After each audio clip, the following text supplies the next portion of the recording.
оқушылар, бүгінгі біздің өтетін тақырыбымыз ол компьютердің құрамдас бөліктері болып табылады. Компьютер дегеніміз не деп ойлайсыңдар? Компьютер дегеніміз ол ақпараттық және бағдарламалық бөліктерден тұратын күрделі құрылғы болып табылады. Оның дұрыс жұмыс істеуі осы бөліктердің үйлесімділігіне байланысты. Яғни компьютердің бізде бірнеше бөліктері бар. Оларға яғни жүйелік блок, монитор, пернетақта, тінтуір, принтер, сканер және дыбыс құрылғылары жатады. Мысалы ретінде монитор дегеніміз ол ақпаратты бізге көз арқылы қабылдау үшін қолданатын компьютердің бір бөлігі болып табылады. Пернетақта бізге ақпаратты енгізу үшін және ақпарат алмасу үшін қолданатын компьютердің бір бөлігі болып табылады.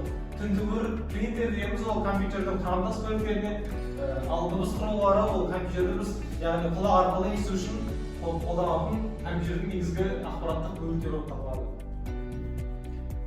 Компьютердің және де тағы да басқа құрамдас бөліктер бар, яғни жүйелі блоктың құрамдас бөліктері. Яғни жүйелі блок ол аналық платадан, процессордан, жедел жадтан, қатты диск және де видеокарта қоректені блогі деген секілді әртүрлі компьютердің өзінің блоктарынан тұрады.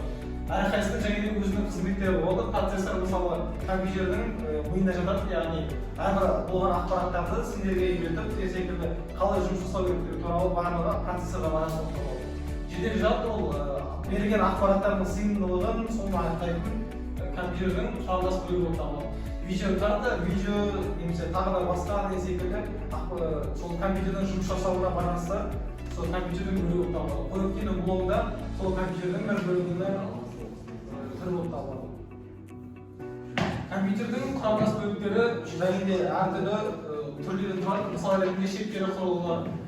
Компьютердің үш құрылғылары бар. Біріншісі кіріс құрылғылары, шығыс құрылғылары және де жинақтауыш құрылғылары. Кіріс құрылғылары дегеніміз яғни оларға пернетақта, тінтуір, сканер деген секілді сондай өзіндік құрылғылар жатады. Шығыс құрылғыларға монитор, принтер, динамиктер жатады. Себебі дегеніміз монитор арқылы біз қабылдаймыз ақпаратты, принтер арқылы қағаздарды басып шығарамыз, ал динамиктер арқылы біз дауыстарды шығара аламыз деген секілді. Сондықтан олар шығыс құрылғылары жатады. Жинақтауыш құрылғылар ол флешқа немесе тағы дискілер. Ол дегеніміз бұл дискілер, флеш карталардың барлығы берген ақпаратты өз-өзіне жинайды.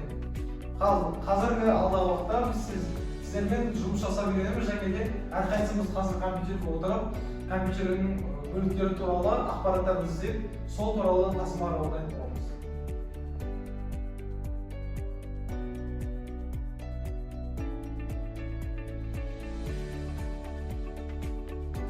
Сонымен оқушылар сендерге берген уақыт бітті. Және сендерге тасымал орында деп айтқан болатын. Кім шыққысы келеді, сол тасымалды кім қорғасы келеді? Мен шықсам бола ма? Шығып кем қалам.